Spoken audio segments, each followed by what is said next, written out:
Le disconnecteur à zone de pression réduite contrôlable. Ce film est destiné à présenter le disconnecteur Sokla. Une première partie expose les principes de base, les principes du disconnecteur, les sécurités, le déballage et l'installation de l'appareil, les fausses manœuvres et les anomalies dues au réseau, les contrôles et la maintenance du disconnecteur. Une autre partie présente le diagnostic des incidents et les interventions sur l'appareil. Principe de base. Un réseau d'eau potable, normalement, ça fonctionne toujours bien. Il y a de la pression partout et surtout, l'eau va toujours dans le même sens. Ce sens est déterminé par les différentiels de pression et va de la pression la plus importante à la pression la moins importante. En pratique, cependant, les réseaux sont maillés pour une plus grande régularité dans la distribution. L'équilibre de pression, perturbé par des appels instantanés importants, peut être rompu et le sens de circulation inversé. Un risque existe alors d'introduction accidentelle dans le réseau public de fluides non potables. Pour empêcher ces retours intempestifs, Sokla dispose d'une gamme complète de clapets anti-retour. Le disconnecteur.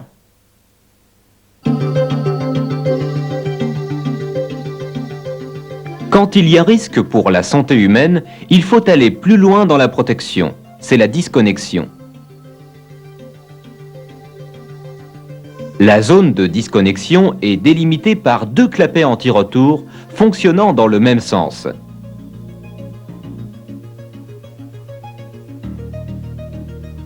Le clapet amont numéro 1, le clapet aval numéro 2. Au repos, ils sont maintenus fermés par un ressort.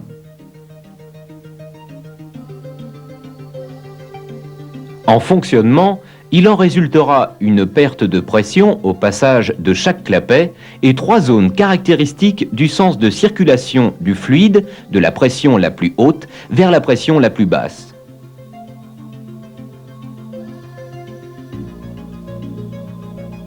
Entre ces deux clapets, la chambre intermédiaire possède une évacuation vers l'extérieur.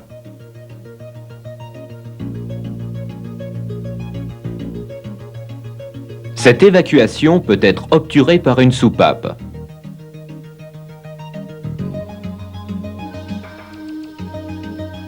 Au repos, elle est maintenue ouverte par l'action d'un ressort. La particularité de cette soupape est d'être commandée par les mouvements d'une membrane.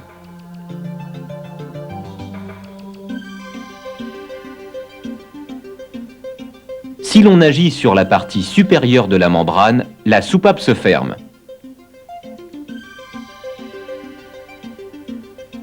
Si l'on agit sur la partie inférieure de la membrane, elle s'ouvre.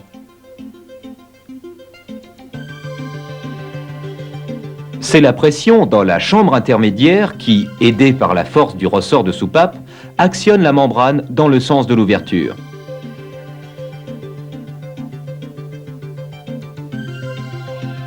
C'est la pression amont, canalisée sur la membrane, qui poussera la soupape dans le sens de la fermeture.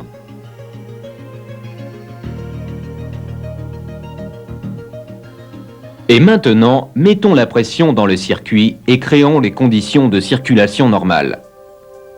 Par construction, la pression amont, avant toute autre action, agit sur la membrane et amène la soupape en position de fermeture. Ensuite, le clapet numéro 1 s'ouvre. Le fluide emplit la chambre intermédiaire. La pression dans cette chambre est inférieure à la pression amont en raison de la perte de charge due au clapet numéro 1. La pression amont reste prédominante et maintient la soupape fermée. Enfin, le clapet aval numéro 2 s'ouvre. Le circuit est en eau et fonctionne normalement. Si l'on arrête le débit par l'aval, les deux clapets se ferment. Les clapets sont étanches. Les valeurs de pression relatives restent identiques. La pression de la chambre intermédiaire reste inférieure à la pression amont. Si celle-ci est constante, la soupape demeure fermée.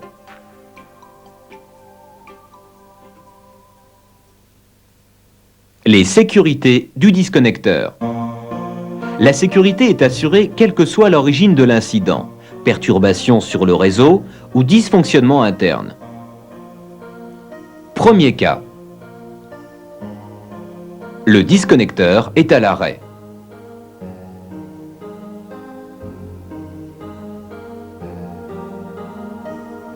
La pression amont baisse. Avant qu'il n'y ait égalité entre la pression amont et la pression de la chambre intermédiaire, le ressort ouvre la soupape et draine la chambre. Deuxième cas. Le disconnecteur est toujours à l'arrêt. La pression aval augmente, par exemple à la suite du refoulement accidentel d'une pompe. Le clapet aval numéro 2 est étanche. Les pressions de part et d'autre de la membrane restent les mêmes.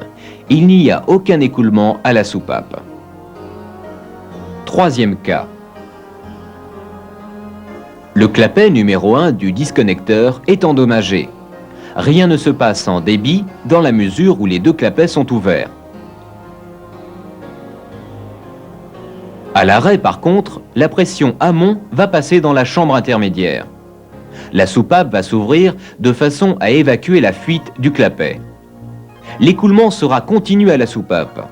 La pression dans la chambre intermédiaire reste toujours inférieure à la pression amont et le retour d'eau impossible.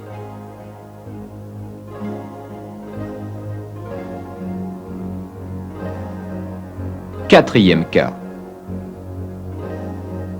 À l'arrêt, en cas de surpression aval, si le clapet aval numéro 2 est fuyard, la surpression va s'installer dans la chambre intermédiaire. La soupape va s'ouvrir de façon à évacuer la fuite du clapet. La pression de la chambre intermédiaire reste toujours inférieure à la pression amont et le retour d'eau impossible.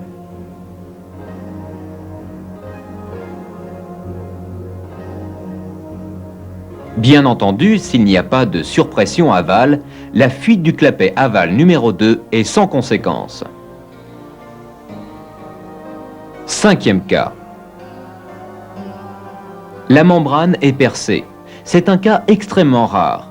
La disconnexion sera permanente. L'écoulement sera continu à la soupape. De même, si la soupape n'est pas étanche, il y a écoulement continu, mais aucune incidence sur le fonctionnement du disconnecteur. Déballage et installation. Contrôlé unitairement au montage, puis par sondage pour répondre aux spécifications de la norme NF, le disconnecteur est soigneusement emballé. Il faut détruire l'étiquette pour ouvrir le carton.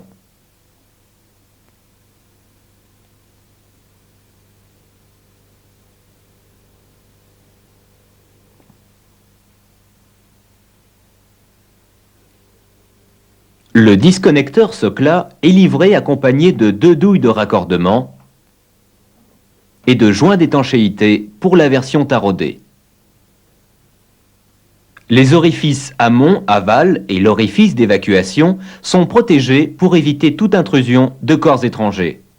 3 documents accompagnent le disconnecteur. Une fiche d'installation et de maintenance qui devra être soigneusement conservée. Une liasse de documents réglementaires dont certains devront être remplis dès la pose. Une liste d'entreprises agréées pour la maintenance des disconnecteurs. L'étiquette qui scelle l'emballage indique les références du produit. Une autre étiquette mentionne son numéro de série. Un disconnecteur n'est jamais monté seul, comme le montre ce schéma réglementaire d'installation.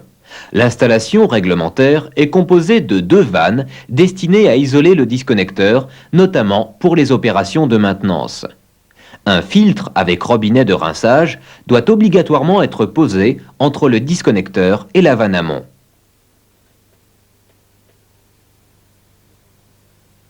Ces différents organes ne sont pas vendus avec l'appareil, mais Socla les propose dans sa gamme.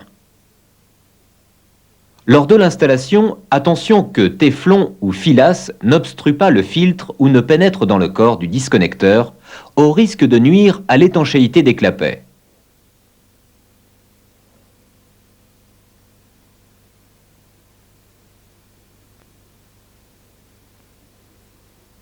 Ne pas oublier, bien sûr, d'enlever les caches de protection, de poser les joints fournis avec l'appareil, pour la version taraudée, entre le corps de l'appareil et les douilles.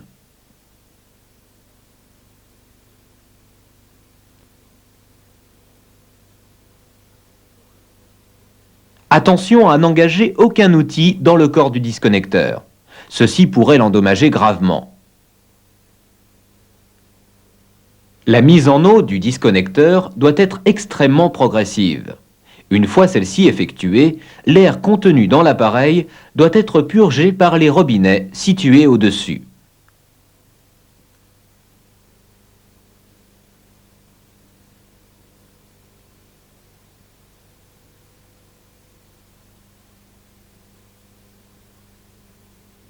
Enfin, on peut ouvrir la vanne aval.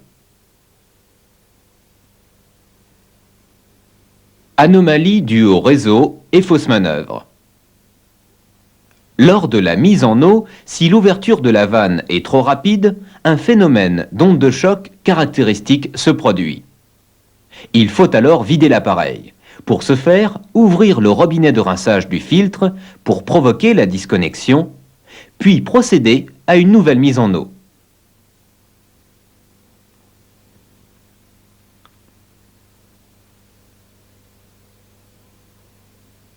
En marche normale, il peut y avoir des fuites momentanées par la soupape d'évacuation du disconnecteur due à des variations de pression du réseau. C'est un signe de bon fonctionnement. Si l'on soutire de l'eau en amont à proximité du disconnecteur, par exemple en cas de piquage, on peut provoquer une chute de pression. Le disconnecteur réagit en vidant la chambre intermédiaire. Pour remédier à ce phénomène, qui peut être répétitif et coûteux, il suffit de placer un clapet anti-retour à l'aval du piquage et le plus près possible du disconnecteur. Ce même clapet anti-retour permet aussi d'éviter la formation d'une onde de choc en cas d'arrêt trop brutal du débit, par exemple lorsque l'installation comporte une électrovanne en aval. En l'absence de clapet, il faudra couper l'alimentation par la vanne amont, puis remettre l'appareil en eau progressivement. Contrôle et maintenance.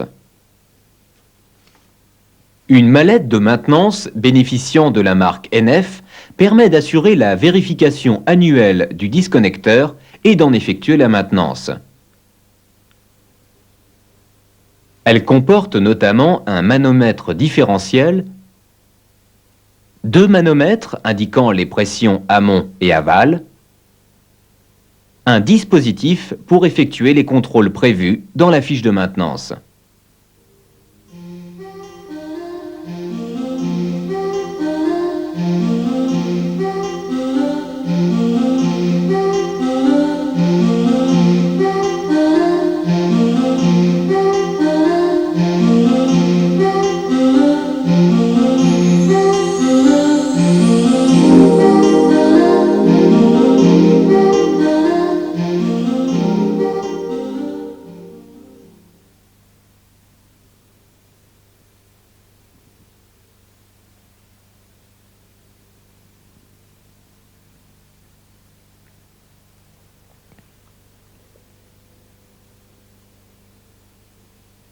Incidents et interventions. Un écoulement continu régulier, à l'arrêt ou en fonctionnement, indique généralement un défaut d'étanchéité du clapet amont numéro 1 ou plus rarement de la soupape.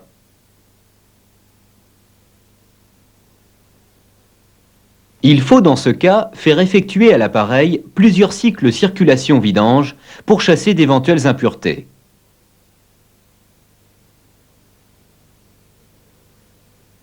Si le phénomène persiste, il faut alors intervenir sur le disconnecteur.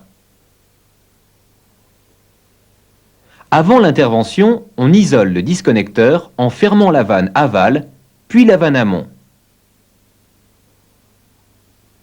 On provoque artificiellement une dépression amont en ouvrant le robinet de rinçage du filtre.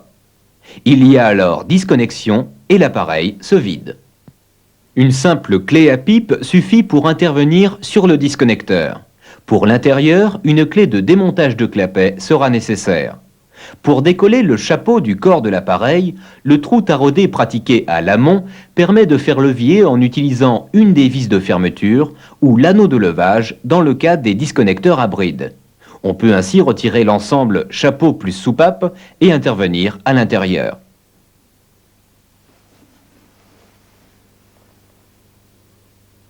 Constatons d'abord qu'il n'y a pas d'impureté coincée au siège de soupape et au clapet de soupape, que celui-ci n'est pas endommagé. Sinon, il faut le remplacer complètement. Suivant les références, un simple dévissage peut suffire. Pour changer le joint de tête de soupape, écartez les bras de l'étrier, puis extraire la soupape.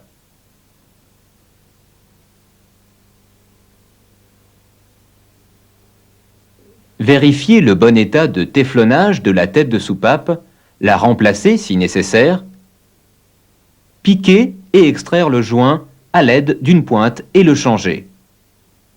La remise en place s'effectue très facilement.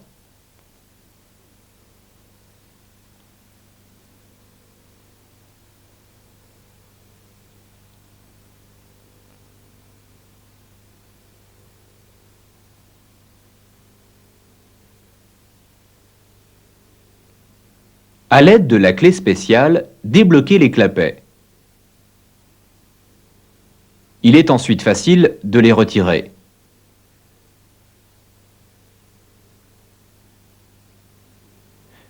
Vérifiez qu'aucun corps étranger n'est coincé dans le clapet, sinon le retirez. Inspectez le siège du clapet.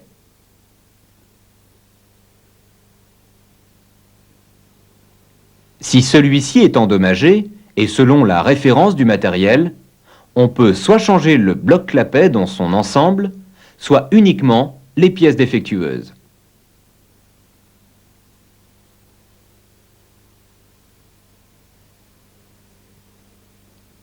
Pour échanger le siège de soupape, il suffit de pousser le siège par l'orifice à l'aide d'un tournevis.